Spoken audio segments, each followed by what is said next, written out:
Hello, gentlemen. Let's talk honestly. When it comes to female pleasure, especially orgasms, most men over 50 have more questions than answers, even if they rarely say it out loud. And it's not your fault. No one ever really teaches this, not in school, not in open conversation, and certainly not in adult films, which often present a version of intimacy that's more fantasy than fact. What many men don't realize is that women don't have just one kind of orgasm.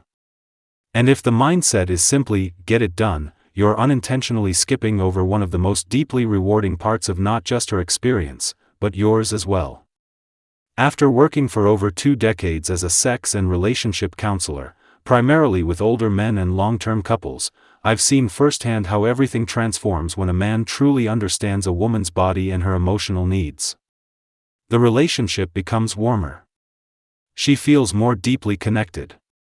And you, the man, feel more confident, more desired, and more in tune, not just in bed, but in your everyday bond.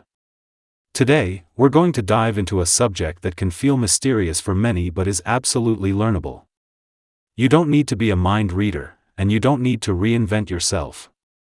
All you need is curiosity, care, and the willingness to listen, observe, and be present.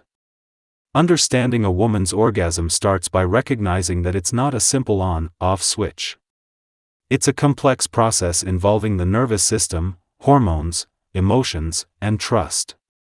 It's not just about where to touch, it's about how, when, and why. The female body responds in stages. During the early stage of arousal, her heart rate rises, blood flow increases to sensitive areas, and her body sends clear signals that she's becoming receptive. If that response is nurtured properly, without rushing, it can build into something powerful. But even a small mistake in timing or pressure can interrupt it. The climax itself isn't just about physical release, it comes with a surge of dopamine and oxytocin, which bond her emotionally to the moment and to you. And afterward, unlike most men, women often remain open to more pleasure, sometimes again and again, if they feel relaxed and connected. So how do you get there? It starts by realizing there are multiple paths, not just one.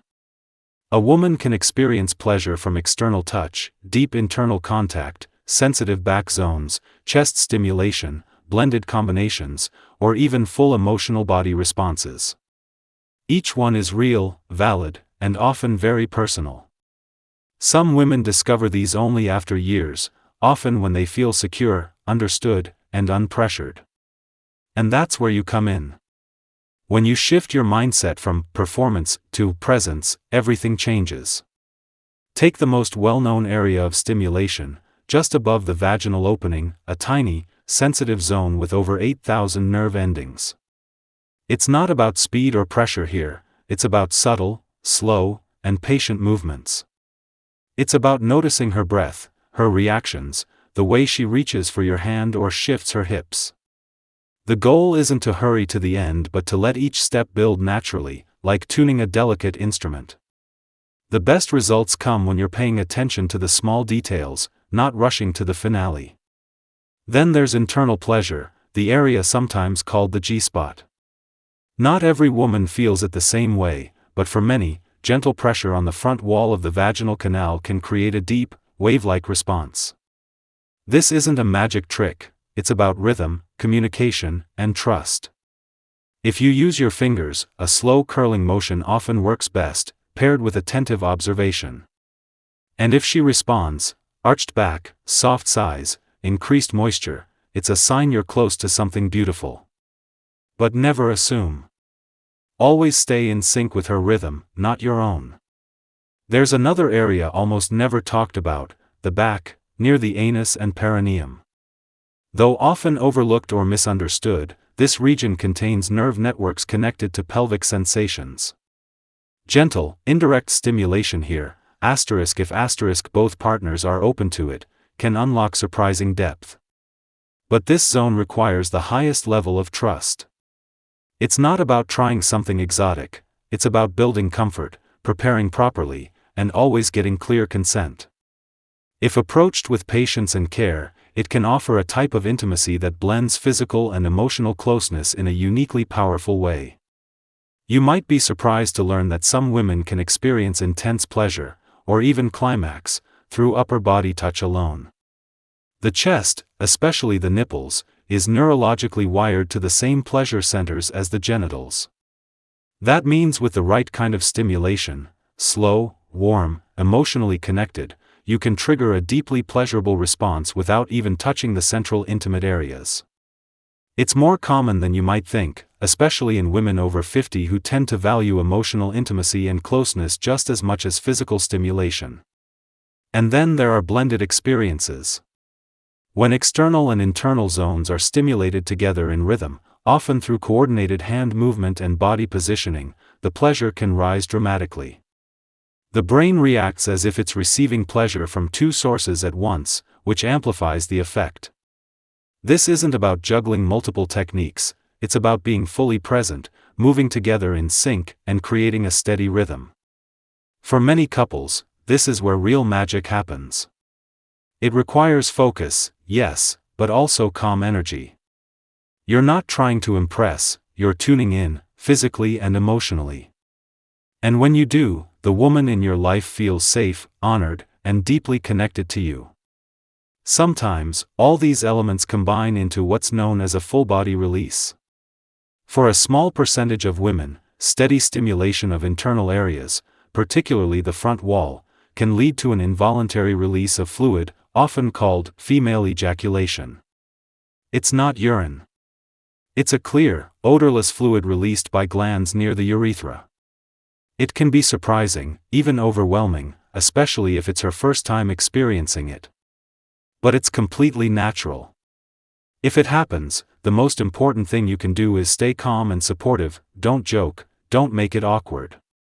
Just be there with her. If she feels accepted and respected in that moment, the emotional bond deepens beyond anything words can express. Here's what all of this really boils down to: none of these responses are guaranteed. None of them should be expected. And they should never be pressured. What matters most is that you're exploring together, listening with intention, and creating a space where she feels emotionally and physically safe. Because that, far more than technique, is what allows her body to respond naturally and fully. The biggest shift comes not from learning a specific move, but from caring enough to learn her. Every woman is different. Some are shy. Some are expressive. Some have trauma, while others have untapped confidence. But when you approach her with curiosity, without ego, and with patience, she will notice. And the bond you build, both in and out of the bedroom, will become stronger than ever. It's never too late to learn this. You could be 55 or 75. What matters is that you want to learn, that you care enough to grow. When that care shows up, it's felt immediately. That's when a woman lets her guard down, opens up, and begins to trust that her pleasure matters just as much as yours. And that's the foundation of lasting, passionate connection at any stage of life. If you made it to the end of this conversation, thank you for caring. Feel free to drop a thought, a question, or just a hello in the comments. I'd love to know where you're watching from. And if this kind of content speaks to you, if it inspires you to keep learning and improving, go ahead and hit like, subscribe to the channel, and turn on notifications. Because you, your partner, and your relationship deserve this level of care, connection, and pleasure, now, and for years to come.